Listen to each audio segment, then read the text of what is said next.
రాజకీయాలను మార్చేటువంటి కుట్ర జరుగుతుంది అనేటువంటి ఒక అనుమానం అయితే నాకు కలుగుతుంది. ఇది మరి ప్రజలకు ఉపయోగపడేటువంటి అంశం అయితే కాదు నాకు తెలిసి. Right, okay.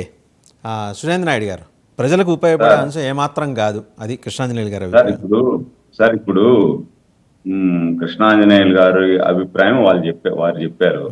ఇప్పుడు కింద తిరుపతిలో చాలా మంది ముస్లిమ్స్, చాలా మంది క్రిస్టియన్స్ షాపులు ఉంటాయి.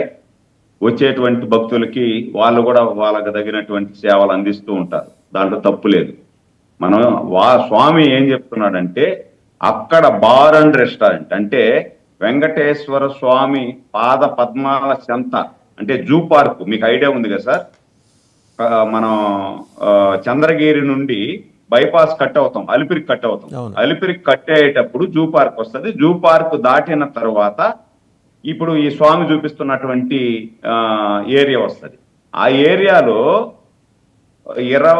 నాకు తెలిసి 2020, 2021లో ముంతాజ్ హోటల్కి అనుమతి ఇచ్చారు. ముంతాజ్ హోటల్కి అనుమతించారు అంటే ఇప్పుడు హైదర్ అలీ, ఆ కాలంలో హైదర్ అలీ వేరే, ఈ కాలంలో ఉన్నటువంటి హైదర్ అలీలు వేరే. ఆ కాలంలో ఉన్నటువంటి వాళ్ళు కొంతమంది మత సామరస్యంలో ఉండాలా అనే ఆలోచనతో వాళ్ళు ఉన్నారు. ఇప్పుడు ఉండేవాళ్ళు, ఇప్పుడు అలిపిరి అనే దానికి ఆ పేరు ఎలా వచ్చిందో మీరు అనుమతిస్తే చెప్తా, కొంత టైం పడుతుంది. అలిపిరి అనే దాని మీద కూడా ఆలి అనే అతను వెంకటేశ్వర స్వామి మీద దాడి చేసేదానికి వచ్చాడు. అన్ని ఆక్యుపై చేసుకుంటూ ఈ కొండ కూడా మనం ఆక్యుపై చేసుకోవాలి అని చెప్పి రావడం జరిగింది. ఆయన ఆడికి వస్తే ఏదైతే ఇప్పుడు మనం అలిపిరి అనే పిలువబడుతున్నామో అక్కడికి వచ్చిన తర్వాత ఆలి అనే అతను కింద పడిపోవడం, కళ్ళు కనపడకుండా పోవడం జరిగింది.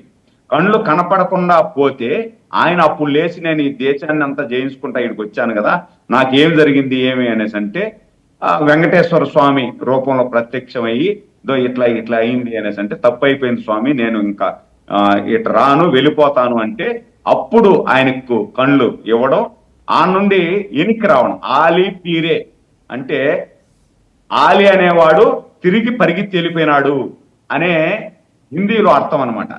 అది ఆలిపీరే అనేది రాను అలిపిరిగా వచ్చింది. దానికి ఉన్నటువంటి పురాతన పేరు అది. అలాంటి పవిత్రమైనటువంటి, ఇప్పుడు మీరు చెప్పినట్టు ముస్లిమ్స్ కూడా చాలా మంది దర్శనానికి వస్తున్నారు, దర్శనం చేసుకుంటున్నారు, వెళ్తున్నారు.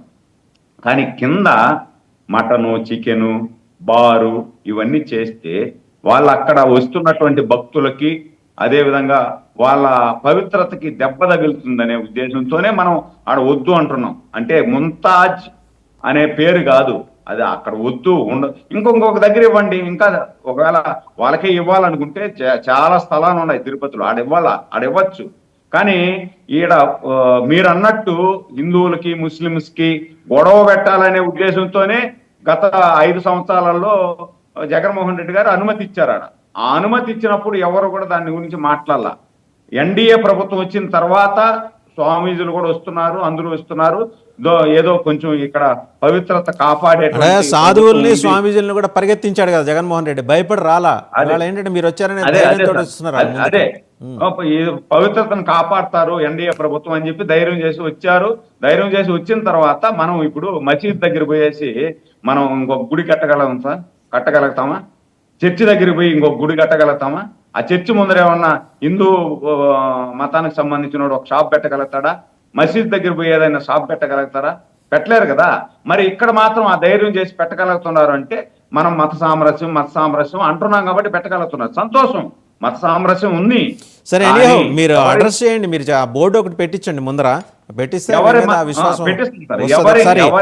అరుణ గారి దగ్గరికి ఎవరి విశ్వాసాలు వాళ్ళకు ఉంటాయి. కాబట్టి దీన్ని మనం ఏదో పవన్ కళ్యాణ్ పెట్టుకొని అడ్డం పెట్టుకొని బీజేపీ ఆడిస్తా ఉంది అని మనం అనుకోవడం కూడా నా అభిప్రాయం. అంటే కృష్ణాంజనేయులు గారి అభిప్రాయం వారు చెప్పారు, నా అభిప్రాయం అయితే ఇది కరెక్ట్ కాదు. ఏదైనా కూడా అనాదిగా వస్తున్నటువంటి ఆచారం ఏది కూడా అలిపిరి ఆ ప్రాంతంలో మటన్ గానీ వైన్ ఇది షాపులు గానీ, సురేంద్ర నాయుడు గారు, షాపులు గానీ సురేంద్ర నాయుడు గారు, ఉండకూడదనేది. ఈ టాపిక్లో ప్రభుత్వం ఇన్వాల్వ్ అవ్వాలి. టీటీడీ రోల్ చాలా పరిమితం. మళ్ళీ వస్తాం మీ దగ్గరకు. ఒకసారి అరుణ్ గారి దగ్గరికి వెళ్ళాం. అరుణ్ గారు, national human rights commission summons జారీ చేసింది ఏపీ చీఫ్ సెక్రటరీకి.